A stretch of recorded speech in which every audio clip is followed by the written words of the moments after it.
Opa, agora a gente está entrando com geografia, que a matéria é bem extensa, tá?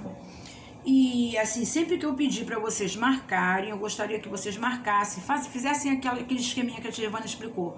Circula a lápis e depois marca com marca-texto com calma, para não ficar aquilo tudo borrado, tá bom? A gente vai continuar falando sobre mapa, um exemplo de representação cartográfica, tá?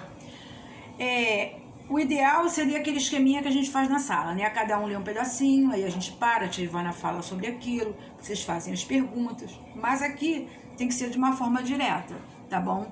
Então, quem não entender alguma coisa, tá? É só me retornar depois no zap que eu explico a cada um a dúvida, tá bom? Mapas, eu quero que vocês acompanhem comigo. Mapas são representações da superfície terrestre em uma superfície plana em tamanho reduzido. Por meio dos mapas é possível registrar os elementos de determinada área, como altitude do relevo, hidrografia, tipos de clima e de vegetação, localização de países e cidades, além das rodovias. Todas essas informações são caracterizadas nessas representações por meio de símbolos e outros recursos visuais. Aí a gente tem o primeiro mapa. Qual é o título do mapa? Vegetação.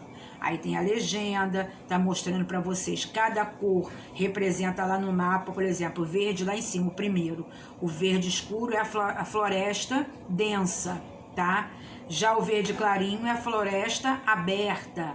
O azulzinho, floresta mista. E assim vai dizendo sobre a vegetação. O segundo mapa, qual é o título? Relevo, onde estão os estados, tudo direitinho, altimetria, a metragem, os metros, as altitudes, né? E assim a gente vai fazendo. Vamos virar para 32. Todo jogo rápido, ele será para casa. Então você vai escrever assim do lado, igual a tia Ivana tá fazendo, ó, casa. Por quê? Porque não dá tempo da gente poder fazer junto. Quando for a live, né, que a tia Ivana tá tentando aqui ajeitar uma maneira de fazer a live, porque meu computador não tem câmera, tá? Então eu não tenho como fazer direto no computador para vocês poderem falarem diretamente comigo. É doido eu para isso acontecer. Mas o computador da tia Ivana é antigo e ele não tem câmera e não tem para vender, porque tá tudo fechado, tá? Qual é a principal informação representada em cada um dos mapas da página anterior? Tá? Você vai dizer sobre o que os mapas estão falando, na maior parte deles ou neles. Tá? O primeiro mapa representa uma coisa e o segundo mapa representa a outra. É isso que eu quero saber. Escrevam casa aí do lado, tá? Que é para fazer depois. Elementos essenciais dos mapas. Os mapas apresentam alguns elementos essenciais que nos auxiliam na interpretação das informações representadas nele. Por exemplo, temos aí o mapa Brasil político, tá? É onde tem os estados, as capitais, tá? Tá lá embaixo na legenda as vias de acesso, os limites, tudo direitinho, tá? Desafio. Com os colegas, identifique os elementos do mapa acima. Bom, você vai fazer sozinho porque não tem colega. Tia Ivana, é para fazer? Sim. Você vai escrever aí do lado. Aí você vai me perguntar assim, como assim, tia Ivana? Elementos. Bom, o que nós temos aí? O mapa começa por onde? Pelo título. Então é 1. Aquilo onde fica discriminado lá embaixo, que a tia Ivana vive falando que às vezes tem cores, às vezes não tem. É o quê? A legenda. Certo? Lá nessa estrelinha que tem norte, sul, leste, oeste, é chamada de quê? Alguém lembra? Isso foi lá no segundo ano, por aí. É a rosa dos ventos, tá? E também nós temos a escala e a fonte, tá? Que tá tudo aí. Esses são os elementos. Página 33. Os mapas mudaram ao longo do tempo. Ao longo do tempo, as técnicas de representação da superfície terrestre foram se tornando mais sofisticadas.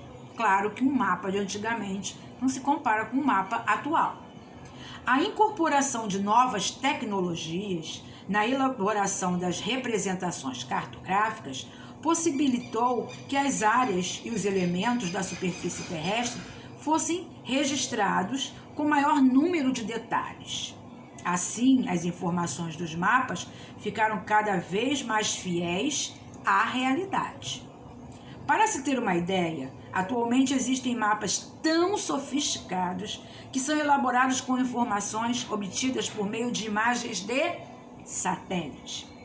Compare as duas representações cartográficas a seguir.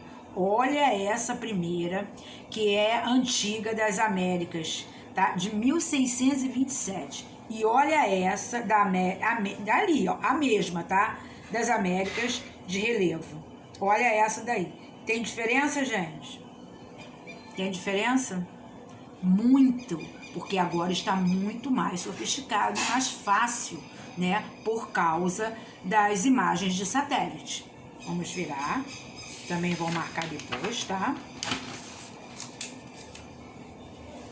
Brasil no planeta Terra. O Brasil é um país de grandes dimensões territoriais, com uma área de 8.515.759 km². Está aí entre parênteses, km com 2 em cima, que a gente sabe que é km². Ele é o 5º maior país do mundo.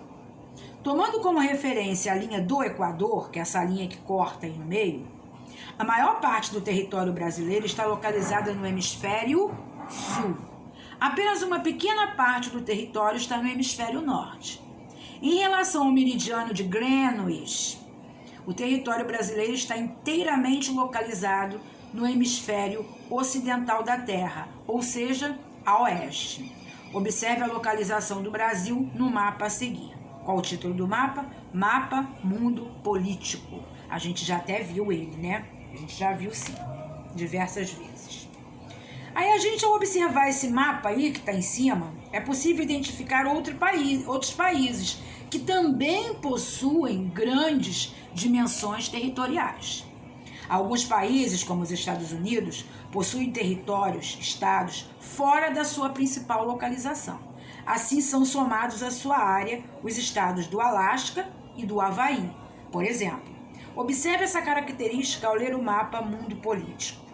Você vai ver aí, ó, tudo explicadinho. É porque tá tão pequenininho, né? Mas vocês que enxergam bem, ó, dá para vocês verem os países, a linha do Equador, tudo direitinho. A linha do Equador é essa linha aí do mapa, do meio, que tá separando, tá? A paisagem do estado do Alasca nos Estados Unidos. Olha que coisa linda. Vou virar, também é para marcar, tá? Veja na tabela abaixo a extensão territorial dos 6 maiores países do mundo. Extensão territorial dos maiores países do mundo: Rússia, Canadá, China, Estados Unidos, Brasil e Austrália. Então o Brasil está em que colocação? É o 5º maior, tá, gente? E tem aí a área em quilômetro quadrado que vocês podem ler aí. Brasil no continente americano. No nosso planeta Terra, nosso país faz parte do continente americano. E está localizado na porção sul desse continente. O continente americano é o 2º mais extenso do planeta. Ele é dividido em 3 partes, que a gente também já sabe: América do Norte, América Central e América do Sul. Aí tem a América, divisão geográfica, tá tudo explicadinho. Ó, vocês estão vendo o Brasil aí? Tá na América do Sul? Então, tá tudo especificado. A gente já viu isso, tá? Em outros mapas também. Vamos virar.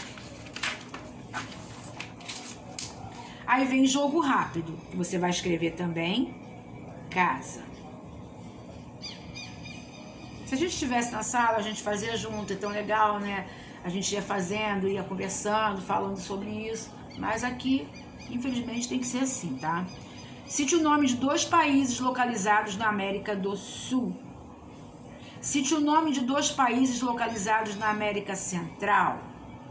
Cite o nome de 2 países localizados na América do Norte. Você vai escolher, tá? Você vai escolher 2 de cada. É só você olhar esse mapa aqui que você vai conseguir se achar e escrever o nome dos países, sempre com letra maiúscula. Brasil na América do Sul. Nós ali, como a gente mostrou lá, ó, o Brasil está na América do Sul. No continente americano, o Brasil faz parte da América do Sul e ocupa cerca de 50% da área total dessa região. Observando o mapa da página anterior, podemos perceber que o Brasil faz limite com quase todos os países da América do Sul. É possível verificar também que uma extensa faixa do território brasileiro é banhada pelo Oceano Atlântico. Vocês vão marcar isso aí também. Desafio. No material de apoio há um quebra-cabeça com os países da América do Sul para montar. Recorte cada peça e faça a montagem correta no espaço a seguir. Você vai usar o material de apoio que está lá atrás. Marque em X na 36, que a gente vai parando por aqui, tá? E qualquer dúvida que vocês tenham, é só vocês me chamarem no zap, que a tia Ivana está pronta aqui para responder, porque a tia Ivana vai lendo e vai falando, e às vezes é difícil do aluno entender tudo assim de uma vez, tá? Então, se você ler com atenção, você vai entender, né? Lendo junto com a tia fica mais fácil. Mas qualquer dúvida que vocês tenham, vocês podem me chamar. Outra coisa que eu quero falar com vocês, a respeito do trabalho da Páscoa, tá? Não adianta mandar mais, porque eu não vou aceitar. O trabalho era para ser entregue na segunda-feira, tá? Hoje é quarta, então não adianta entregar na terça, nem hoje, nem amanhã, nem depois, que eu não vou aceitar, tá bom? E o trabalho era para ser confeccionado com material reciclado. Eu falei e escrevi isso. Não adianta pegar uma folha de papel, desenhar um coelho e mostrar para mim, tá? Quem foi, já está tirado foto e já está até postado, tá? Quem não mandou, não adianta mandar mais, tá bom? Outra coisa, quando eu pedir para vocês fazerem um trabalho, esse trabalho está valendo ponto, tá? Principalmente nessa época.